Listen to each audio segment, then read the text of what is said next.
Next topic है audio frequency oscillator.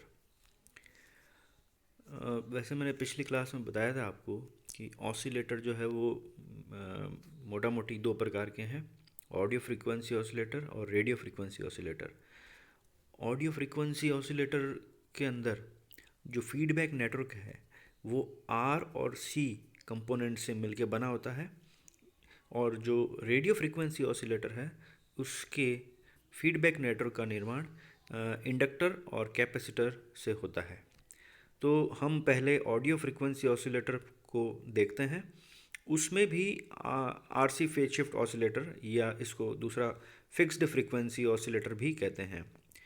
तो इसको हम देखते हैं। तो इसका सर्किट जो आपको दे रखा है वो ये है।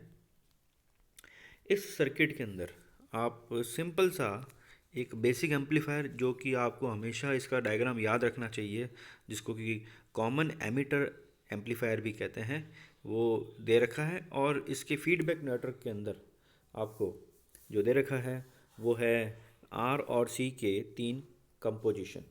तो यहाँ से आप देख सकते हैं कि जो आपका बेसिक एम्पलीफायर है वो तो ये है, और ये आपका फीडबैक नेटवर्क है। तो ये आपका बीटा है और ये आपका फीड एम्पलीफायर जिसकी गेन ए वी है। तो यहाँ से इनपुट पर जो भी सिग्नल आप लगाओगे यहाँ से 180 डिग्री फेज शिफ्ट के साथ आउटपुट में मिलेगा। ये जब यहाँ से वापस फीड कराओगे इनपुट के अंदर तो यहाँ पर ये बीटा टाइम्स आपको मिलेगा और ये इनपुट में वापस ऐड हो जाएगा। और जो आरसी फेज शिफ्ट ऑसिलेटर है, आरसी फेज शिफ्ट जो नेटवर्क है वो भी 180 डिग्री का फेज शिफ्ट करता है। वो कैसे करता है? तो इसके एक जो एक जो कैपेसिटर होता है उसकी एक प्रॉपर्टी होती है कि वह फेज में चेंज करता है, ये आप सभी लोग जानते हैं।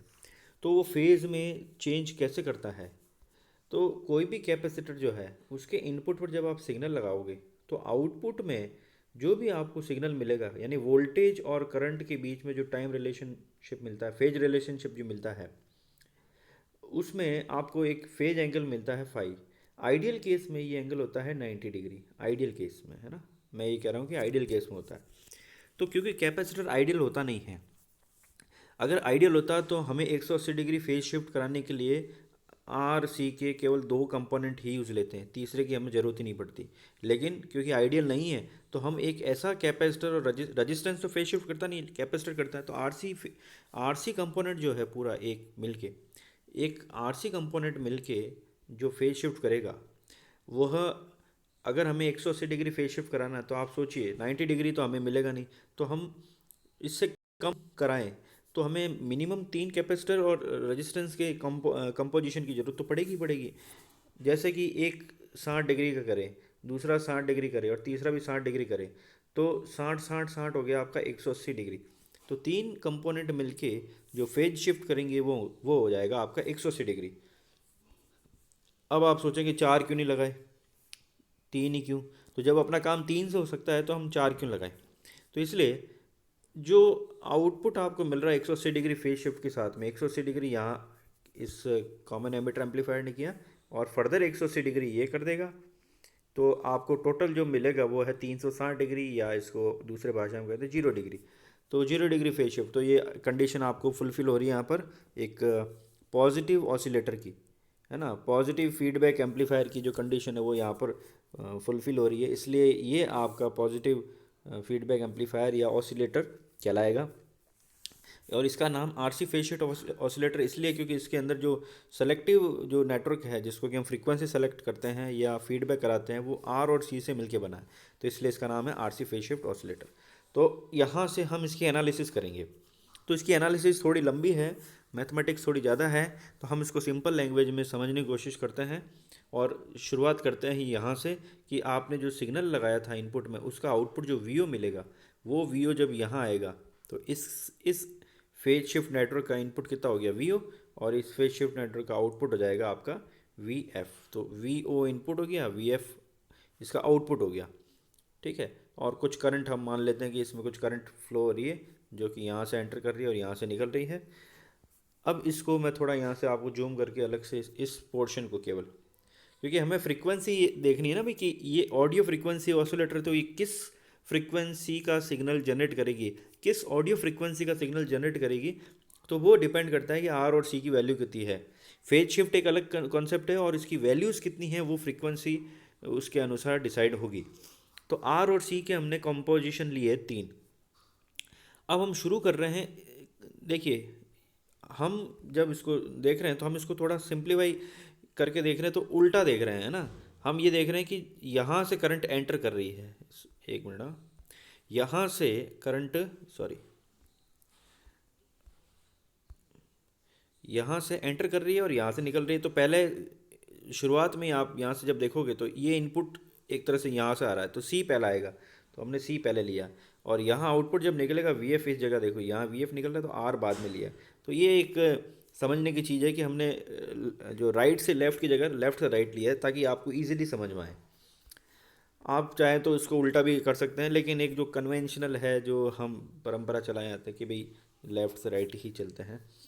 तो पी बिंदु आपका जो पॉइंट पी है, यहाँ पी पी और ये आपका बेसिकली ग्राउंड है। तो पी से करंट शुरू हुई, इसको हमने माना I5। जब पॉइंट ए पर पहुंचेगा तो ए पर वो दो करंट में डिवाइड हो जाएगा, I3 और I4 में। फिर ये जो I3 आगे जाएगा, ये बिंदु बी जो है इस पर दो भाग में डिवाइड हो जाएगा, I2 और इस डायरेक्शन में I1। और फिर से जब Q पर जाएगा तो एक करंट आपको यहाँ I1 मिलेगी, और यहाँ ओपन है तो यहाँ कोई करंट नहीं मिलेगी। अब सारे रेजिस्टेंस R है, सारे कैपेसिटेंस की वैल्यू C है, तो आउटपुट में आपको मिल रहा है यहाँ पर VF। ये यहाँ पर देखेंगे तो VF इक्वल टू क्या हो जाएगा, जो रेजिस्टेंस यहाँ लगा रखा है उसके अक्रॉस जो वोल्टेज है वही, तो VF इक्वल टू क्या हो जाएगा, VR। और VR कितना होगा, अब इसको समझने के लिए हमने एक सिंप्लीफाइड कॉन्सेप्ट लिया, वो ये कि करंट I1 की वैल्यू ले लो 1 एम्पियर। करंट I1 जो है आपका, उसको हमने ले लिया 1 एम्पियर। 1 एम्पियर की करंट जब लोगे तो आपकी कैलकुलेशन बहुत ईजी हो जाएगी, अदरवाइज ये इतनी लंबी इक्वेशंस आपको मिलेगी। तो इसलिए करंट जहाँ भी I1 आया उसको हमने 1 लिया। तो देखिए VF equal to VR equal to क्या हो जाएगा, I1 इंटू आर। I1 की वैल्यू हमने ली 1, तो ये हो जाएगा R। तो इक्वेशन नंबर 1 मिल गई अपने को, कोई दिक्कत ही नहीं। ठीक है, फिर हम चलें। अब देखिए वोल्टेज जो है पॉइंट बी और क्यू के बीच में वो है we B Q.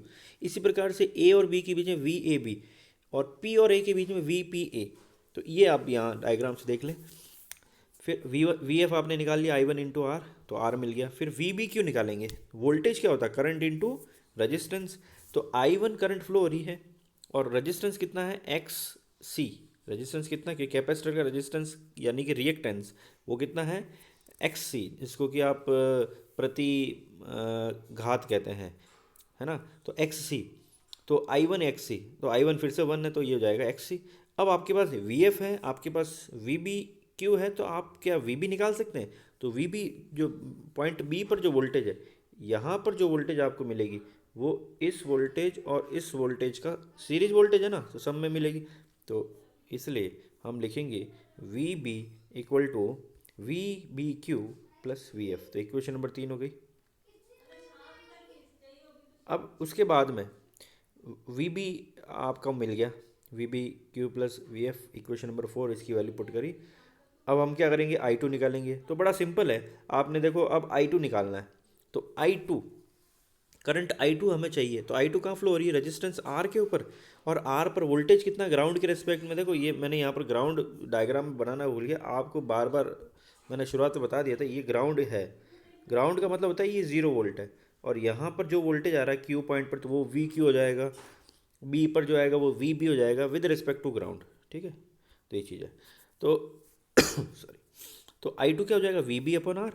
VB upon R, तो VB की वैल्यू पुट करिए, XC plus R divide by R, तो XC अपॉन आर प्लस 1। तो ये इक्वेशन नंबर 5 हो गई। अब हम इसी प्रकार से आगे चलते रहेंगे। नोड बी पर आप निकालोगे तो I3 equal to I2 plus I1 मिलेगा, तो इक्वेशन नंबर 6 मिलेगी। इस तरह से हम ये सब आगे से आगे जुड़ता रहेगा। जो जो हमने पहला स्टेप यहाँ पर सॉल्व किया बी तक, पॉइंट बी तक हमने जो भी कैलकुलेशन करी है यहाँ से लेकर यहाँ तक, ये की कैलकुलेशन बार बार सेम रिपीट होती रहेगी, और आपस में पीछे वाला आगे जुड़ता रहेगा, और इक्वेशन थोड़ी थोड़ी लंबी होती रहेगी।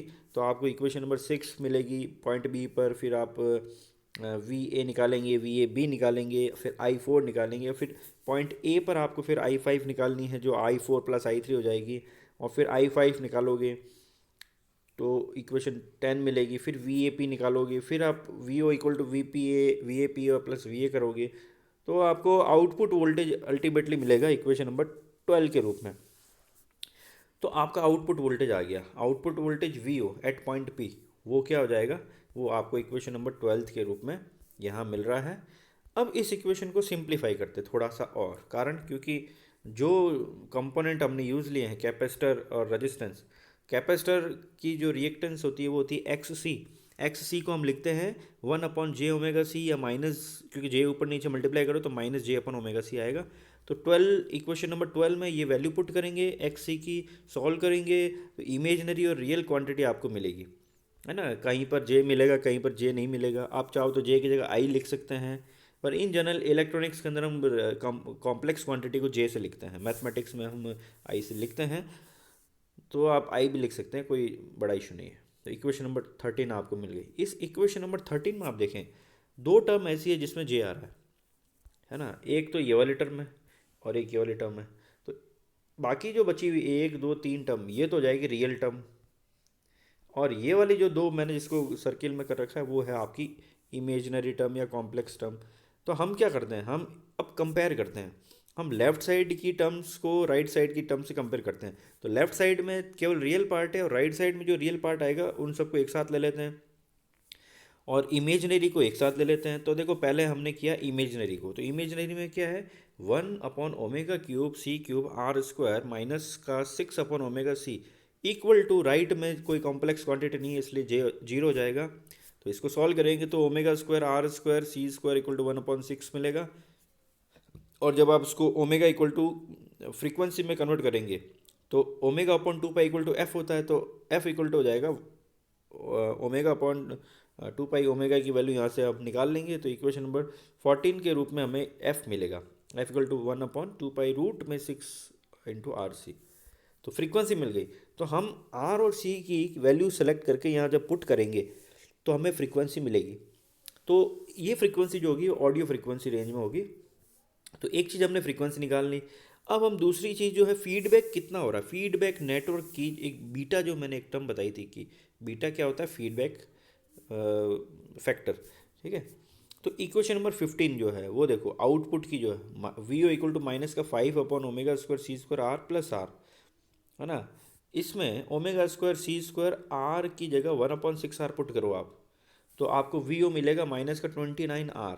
अब आपको ये तो पता ही है कि आउटपुट वोल्टेज जो है वो बीटा टाइम्स वी एफ होता है, सॉरी मैं इसको लिख के बताता हूँ कि वी एफ जो होता है वो होता है आपका बीटा वी ओ, है ना, ये होता है।